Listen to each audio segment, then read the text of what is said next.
एक middle class लड़की के ख्वाबों का राजकुमार सफ़ेद घोड़े में चढ़कर नहीं आता है। वो तो बस यूं ही गलियों में मिल जाता है। मैं एक अनाथ लड़की थी, अनाथालय में पली बड़ी थी। 10वीं के बाद से ही पढ़ाई के साथ साथ पार्ट टाइम नौकरी भी करने लगी।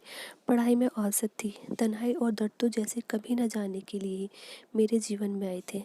वैसे तो कई क्लासमेट थे मेरे, पर शायद मेरे दर्द को मुझसे अच्छा कोई भी नहीं महसूस कर सकता था।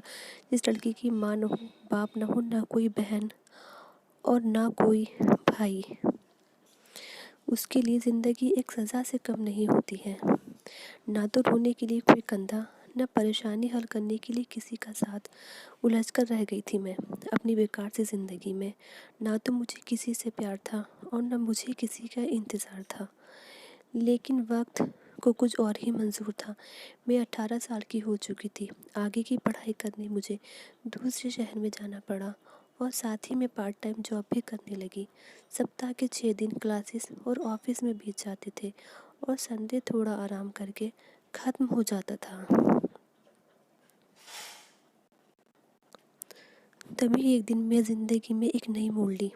मेरे घर के बगल में रहने एक नया पड़ोसी आया। वैसे तो मैंने पहले उसे नोटिस नहीं किया, लेकिन धीरे धीरे मैं उसे नोटिस करने लगी। मेरे घर से बाहर जाते वक्त और घर वापस आते समय वो अक्सर छत पर टहलता हुआ मिलता था। उस दिन हमने एक दूसरे से पहली बार बात की। धीरे धीरे बातों का सिलसिला शुरू हो गया। उसने बड़ी ही चालाकी से मुझसे मेरा फ़ोन नंबर मांगा और फिर मुझसे फ़ोन पर बात करने की परमिशन मांगी। अब हम दोनों अक्सर मिलते थे।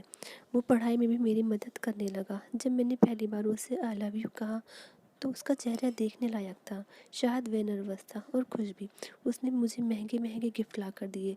हमने प्यार में साथ जीने मरने की कस्में खाई। मैं बहुत खुश थी कि मेरी तन्हाई को दूर करने वाला और मेरा ख्याल रखने वाला कोई मुझे मिल गया था। मैं सपनों की दुनिया में रहने लगी और अपने आने वाले सुनहरे कल के सपने बुनने लगी। वक्त बीतने लगा। देखते देखते 3 महीने गुजर गए। अब उसने बाइक ले ली। हम दोनों एक बाइक पर घूमने जाने लगे। पर कहते हैं ना कि प्यार अंधा होता है। मैं मैं भी अंधी हो गई थी। मैंने उसे पहली बार किस किया। मैं बहुत खुश हुई। एक दिन वो मुझे बाइक में बिठाकर शहर से दूर ले गया। वो मुझे ज़बरदस्ती एक होटल में ले गया और फिर उस दिन कुछ ऐसा हुआ जिसने मेरे प्यार पर से भरोसा खत्म कर दिया और यह भी बता दिया, जब वो बातें सिखाती हैं वो बातें कितनी ज़रूरी होती हैं। उस मुझे माँ बाप की कमी बहुत महसूस हुई। उस बेवफा लड़के ने मेरा बलात्कार किया और फिर मुझे अपने दोस्तों के सामने परोस दिया। कुछ घंटों ने मेरा जीवन बर्बाद कर दिया। अब उसने अपने हवस की प्यास बुझाई। बनकर सब कुछ सहती रही। मेरा सब कुछ लुट चुका था और अब मुझे जीने की कोई इच्छा नहीं रही थी। वो मुझे बाइक में बैठाकर वापस घर की ओर बढ़ चला। मुझे समझ में ये नहीं आ रहा था कि अब मैं क्या करूं।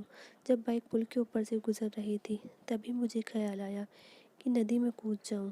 नदी वैसे भी पानी से लबालब भरी हुई थी। शायद मौत मुझे बुला रही थी और मैं मौत के आगोश में सामने को बेताब थी। मैंने उसे बाइक थोड़ा धीरे चलाने को कहा और बाइक के धीमे होते ही नदी में कूद गई। कुछ मिनटों के संघर्ष के बाद मुझे इस ज़िंदगी से छुटकारा मिला। शायद मुझे अंदर प्रेम नहीं करना चाहिए था और मुझ में इतनी ताकत होनी चाहिए थी कि मैं उन दरिंदों से खुद की इज्जत बचा पाती। काश मेरी भी कोई माँ होती जो ज़िंदगी के कदम कदम पर मेरा साथ देती। शायद परिवार का साथ मेरा कोठी उठाती। किसी का सच्चा साथ मुझे मिलता तो मैं आज भी जिंदा होती। या फिर गलती इस समाज की है जिसने स्त्री को इतने कमज़ोर बना दिया है कि वो किसी से अपनी रक्षा भी नहीं कर सकती है। मैंने अपने जीवन की सबसे बड़ी गलती की। प्यार कीजिए, लेकिन प्यार असली है या नकली ये पहचान की भी क्षमता रखिए। तन मन सौंपने से पहले अच्छी तरह सोच लीजिए कि प्यार असली है या नकली। ये कहानी आपको कैसी लगी ये हमें ज़रूर बताइए। आप